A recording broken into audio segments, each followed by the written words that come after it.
I'm going to do something a little bit different. So this channel is called the Exploration-Legibility trap. I'm going to talk about the solution first.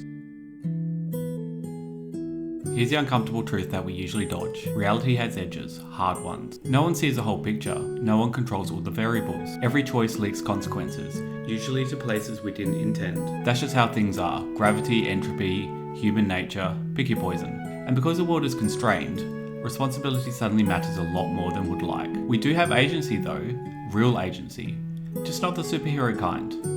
You can't control outcomes, but you can choose how to act. You can decide whether you clean up your mess or quietly shove it under someone else's rug. That's choice. That's where responsibility lives. And it's heavier than it looks. Here's a core idea. Simple, but not easy. People are not tools. Not for profit, not for efficiency, not for your identity project, not even for some shiny vision of the greater good. The moment people become means instead of ends, things start to rot. Trust drains away, surveillance creeps in, systems swell with paperwork and compliance checks because, well, no one trusts anyone anymore. Seen that movie, lived in it too.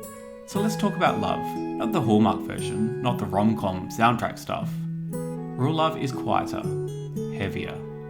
Love is choosing over and over not to use people, even when it would be faster, easier, or profitable. Love is absorbing some cost yourself instead of passing the pain downstream. And yes, love has boundaries.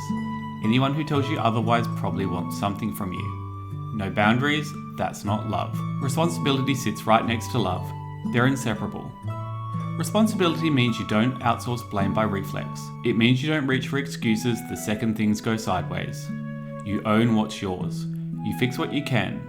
And when you can't fix it, because sometimes you can't, you stop pretending and deal honestly with the damage. Here's the pattern I've seen again and again. Unowned failure spreads, own failure teaches. One poisons the well, the other slowly cleans it. Forgiveness.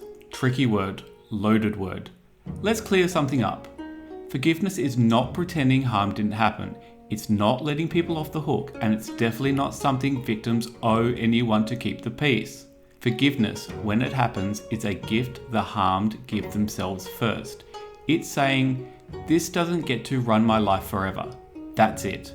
Accountability still matters, boundaries still matter, sometimes separation matters. Two things can be true at once. Wild, I know. Which brings us to justice.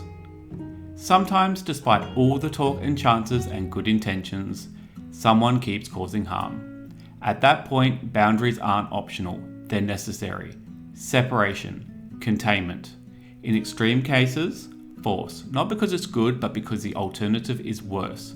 Coercion is never a win. It's what happens when every other option has failed. A last wall, not a moral trophy. Anyone celebrating it has missed the plot.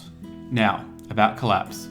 Collapse doesn't usually arrive with sirens. It creeps. It looks like isolation, like escalating rules, like mistrust dressed up as accountability, like needing 5 approvals for something that used to take 1 conversation. That's not punishment, that's physics, social physics. When responsibility disappears, systems compensate with control. Always. Here's something we rarely admit out loud but should.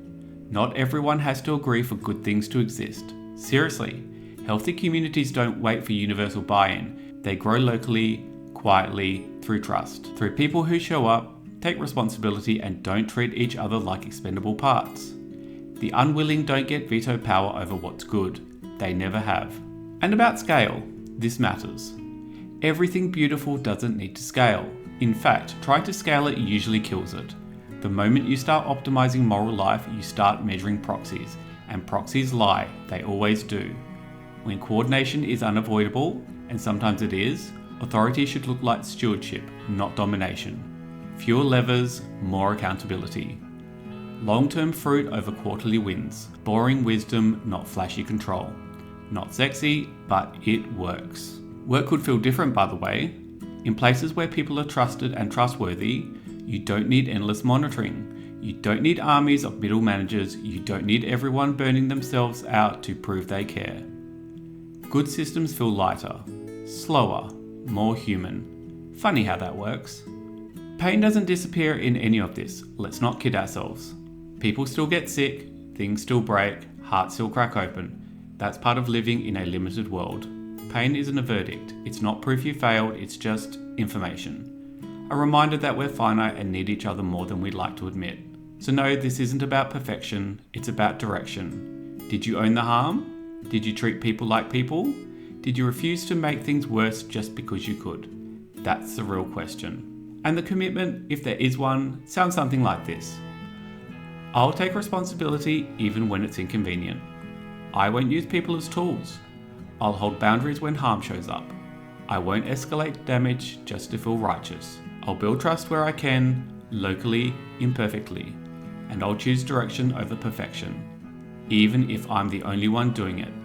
Especially then, because in a constrained world, this isn't just nice. It's the most honest way to live without becoming part of what's breaking everything else.